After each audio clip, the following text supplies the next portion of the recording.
사랑하는 도마동 믿음의 가족 여러분 안녕하십니까? 오늘 아침 기도에 참여하신 여러분 모두를 진심으로 환영합니다. 오늘 아침에는 십자가와 화목 제물이라는 제목으로 함께 말씀을 나누도록 하겠습니다. 성경 로마서 5장 10절에 있는 말씀입니다.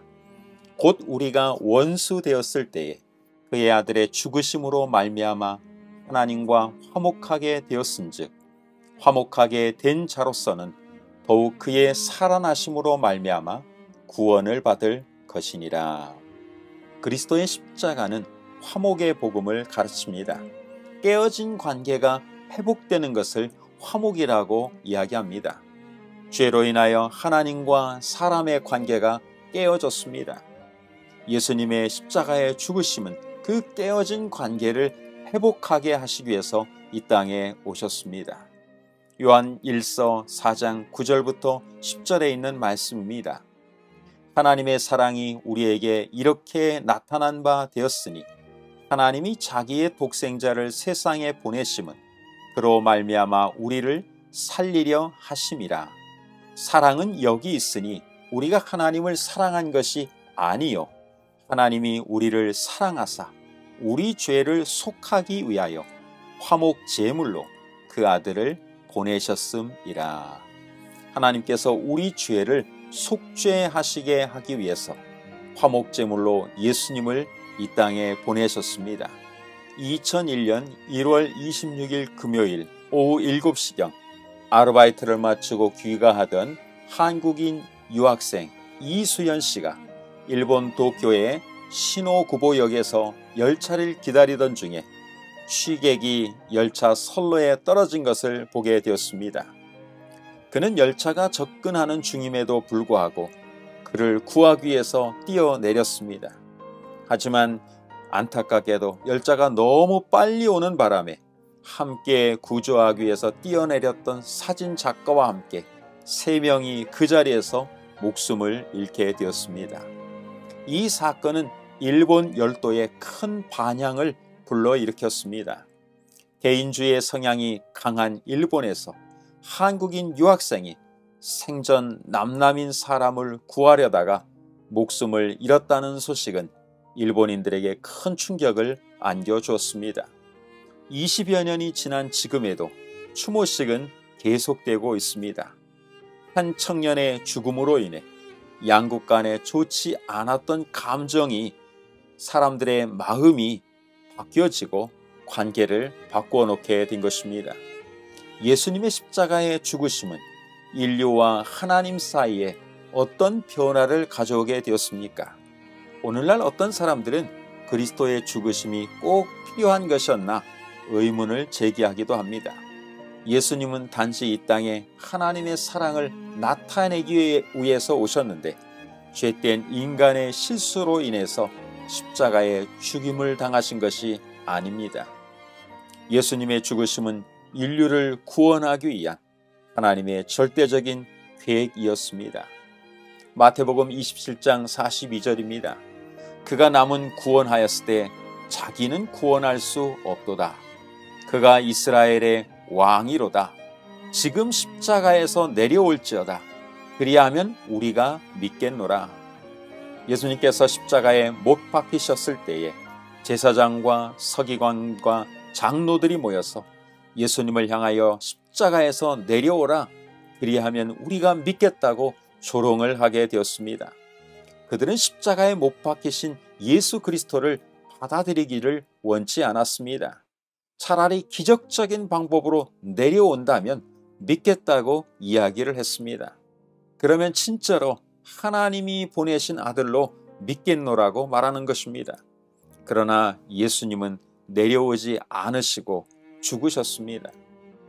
사람이 교육을 받고 변화가 될 수 있다면 그렇게 하셨을 수도 있겠지만 예수님은 교육이 아니라 그분의 죽으심으로 인하여서 구속의 대가를 치르셨고 인류가 죄로부터 구원을 받을 필요가 있다는 사실을 보여주셨습니다.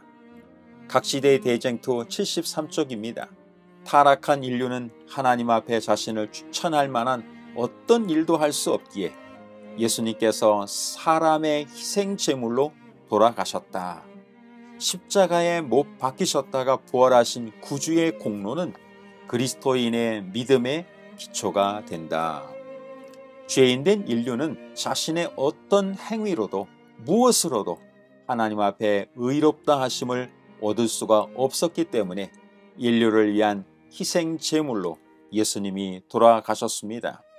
에덴 동산에서부터 예수님 당시에까지 행해지던 성전 예식에 이르기까지 인류는 하나님과 만나기 위하여 짐승에 흘린 피, 그 속죄의 피를 가지고 성소에서 하나님을 만났습니다. 모든 희생 제사는 인류의 구원을 위하여 대속물이 되시는 예수 그리스도의 사역을 표상하고 있습니다. 그리고 창세로부터 죽임을 당하신 어린 양 되시는 예수님께서 친히 십자가를 지셨습니다. 구원은 오직 십자가에 못 박히시고 부활하신 구주이신 예수님을 믿음으로만 이르러 오게 됩니다. 구원은 사람의 어떤 노력이나 교육으로 변화되는 것이 아닌 그리스도의 보혈의 공로를 통해서만 주어지는 하나님의 선물인 것입니다. 베드로전서 1장 18절 19절입니다. 너희가 알거니와 너희 조상이 물려준 헛된 행실에서 대속함을 받은 것은 은이나 금같이 없어질 것으로 된 것이 아니요 오직 흠없고 점없는 어린 양 같은 그리스도의 보배로운 피로 된 것이니라. 로마서 5장 9절입니다. 그러면 이제 우리가 그의 피로 말미암아 의롭다 하심을 받았으니 오직 예수 그리스도의 보혈의 피만이 온전히 죄를 속죄할 능력이 있습니다. 그 흘리신 피로 말미암아 우리는 대속의 죄사함을 받고 의롭게 되는 것입니다. 그래서 영감의 글은 이렇게 말씀합니다. 사도행적 209쪽입니다. 십자가가 없었다면 인류는 아버지와 연합할 수가 없었다. 거기에 우리의 모든 소망이 달려있다. 십자가로부터 구주의 사랑의 빛이 비쳐나오므로 십자가의 발 아래에서 죄인이 그를 구원하시기 위하여 돌아가신 분을 쳐다볼 때에 그는 충만한 기쁨으로 기뻐할 수 있을 것이다. 이는 그의 죄가 사함을 받은 까닭이다. 죄인이 십자가의 곁에 믿음으로 무릎 꿇을 때 그는 인간이 도달할 수 있는 최고의 장소에 도달한 것이다. 십자가가 없었다면 결코 인류는 하나님과 화목될 수가 없었습니다. 예수님께서는 인류의 구원을 위한 화목제물이 되셨습니다. 우리가 할 수 있는 일은 바로 십자가 곁에 믿음으로 무릎을 꿇고 사람이 도달할 수 있는 최고의 장소에 하나님 앞에 나아가는 것입니다. 오늘도 우리를 구원하시기 위해서 자신을 주신 그리스도의 사랑에 감사하며 살아가는 복된 하루가 되시기를 간절히 바랍니다. 기도하겠습니다. 하늘에 계신 아버지 하나님, 오늘도 우리에게 생명을 주시고 하나님을 의지하여 살아갈 수 있도록 인도하여 주시니 감사를 드립니다. 예수님께서 죄인된 인류와 하나님 사이에 화목제물이 되셔서 우리로 하여금 구원을 얻게 하시니 감사를 드립니다. 그 십자가의 보혈의 공로를 날마다 잊지 않고 살아갈 수 있도록 저희들을 인도하여 주시옵소서. 무더위와 장마에 우리 사랑하는 모든 성도들의 건강을 지켜주시고 하나님께서 주신 모든 일들을 성실히 잘 감당하며 보람과 기쁨으로 살아가는 가족들 될 수 있도록 축복하여 주시옵소서. 특별히 연로하고 병중에 있는 우리 사랑하는 성도들을 오늘도 기억하여 주셔서 주 안에서 정말로 위로받고 힘을 얻고 살아가는 복된 하루 되도록 도와주시옵소서. 예수님의 이름으로 기도드리옵나이다.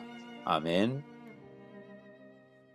오늘도 개인 기도하시는 시간을 갖겠습니다. 교회 영적 부흥과 성장을 위해서 기도해 주시고요. 또 영역 간의 건강한 그리스도인 삶을 살아갈 수 있도록 기도해 주시면 감사하겠습니다. 또한 특별히 성전 건축 준비를 위해서 기도해 주시면 감사하겠습니다.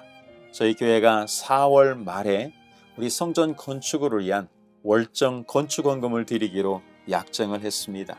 제가 살펴보니까 그 이후로 약 5,600만 원의 헌금이 드려지게 되었습니다. 저희 교회는 매월 2천만 원씩의 건축을 위한 적금을 들기 위해서 계획을 세웠습니다. 지금까지는 이렇게 잘 순탄하게 이루어져 가고 있는 모습을 인하여서 하나님께 감사드리고 또 우리 모든 성도들이 함께 위하여 기도하고 이 일에 협력해 주시기를 간절히 기도를 드립니다. 우리 개인 기도 제목을 위해서 여러분 또 기도해 주시면 감사하겠습니다. 오늘도 주 안에서 복된 귀한 하루가 되시기를 간절히 바랍니다. 감사합니다.